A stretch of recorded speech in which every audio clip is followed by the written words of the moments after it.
Alright, so got the upper radiator hose disconnected, so we have more room to put the fan shroud back in. When I went to drain the coolant, actually even before then when I was working on getting the lines off, I ended up bumping up against the red part of the petcock valve there, just snapped right off, barely bumped it. I've heard, looking for ways to replace it, I've heard that people just, they twist off real easy, they're brittle. So I called up Ford, says, hey, I need just the drain valve for my radiator. They're like, yeah, we don't sell that separately. Gotta buy the $200+ radiator. And I'm like, no. So went online, looked around for some stuff, and found out that you can get it separately, not through Ford, but the manufacturer is this Behr, B-E-H-R, out of Brazil. They make petcock valves. Here you can see the old one. I ended up snapping it off, throwing the easy out in there and backing it out that way. No problems there. I ended up getting a replacement one. The replacement part here is right there. BEH 376747041. That's actually for Mercedes and BMW. They also offer a very similar looking one with a different part number for Land Rover and Volvo. They look all identical. These were $2.50 a piece, so I grabbed two right away just in case. They say one-time use, and if they break that easy, I figured I'll have a spare. And then they have a steel washer on there that was all rusted, so I went and got myself a rubber O-ring, 3/4 inch by 9/16 ID, 3/32 thick. Got that on there. That seems to be pretty decent. Just need a little bit of a spacer.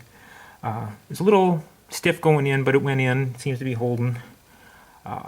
So yeah, if that happens, those are the part numbers you need.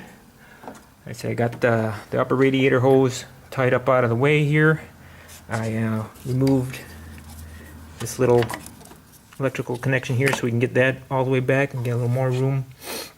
Since it took me a while to get those parts shipped out, I figured, well, let's get the lower radiator hose replaced, because that's as old as the car is, 2007, so about 11 years as of today. And figured that one's going to be the bugger to get at, so let's do a little preventive maintenance, change it out right away. Did that one and the little one that goes from that lower one up to our tank here. Also cleaned out the tank. There's a little bit of buildup in there. So when we slide the shroud in, you're looking for right that there is going to be one of the clips, little tab on the bottom of the shroud that slides into there, one on both sides. Then the lower mount is going to go into that slot there. I got some tabs sticking out the side, top and bottom, both sides, and the upper one will slide into right in there. See if we can see these over here on this side better. Right there and there. So that'll slide into there, slide into those tabs down on the bottom, and then everything just kind of clicks into place. Really wasn't a lot of tools involved in doing this whole process, even with the hose.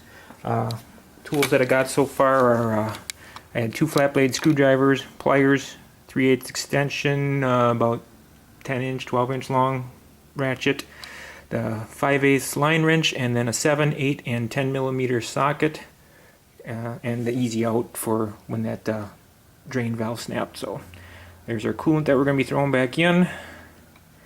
So let's set this up and slide it back in.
One other thing when it comes to filling up the radiator,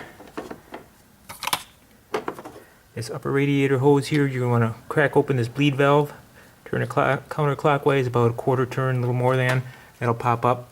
Mine was a little stiff, so I had to kind of work it back and forth a little bit. 10, 11 years worth of dirt in there, and so it took a little bit of effort. Just be gentle with it.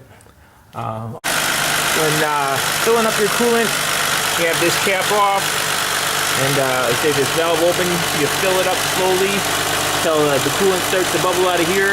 Close that up, fill this up to the top of the max fill line, and you run your engine for 10 minutes. Hopefully it doesn't drop below that much. If it does, you gotta let the engine cool all the way down, fill it back up, run it another 10 minutes. And after that, you're supposed to run it with the AC on full, or the heater on full heat, and at 2,500 RPM for I think it's another 10 or 15 minutes. Make sure that you get all the air bubbles out. So, earlier I was trying to show you how these clips work, and well, it came undone. So let me see if I can set this up.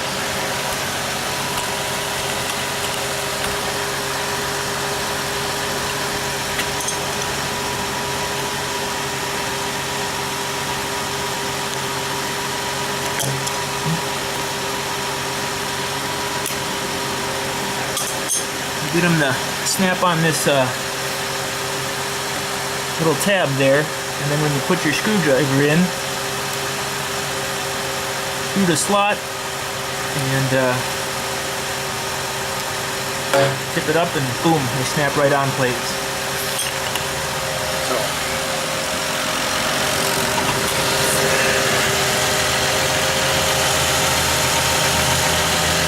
No leaks.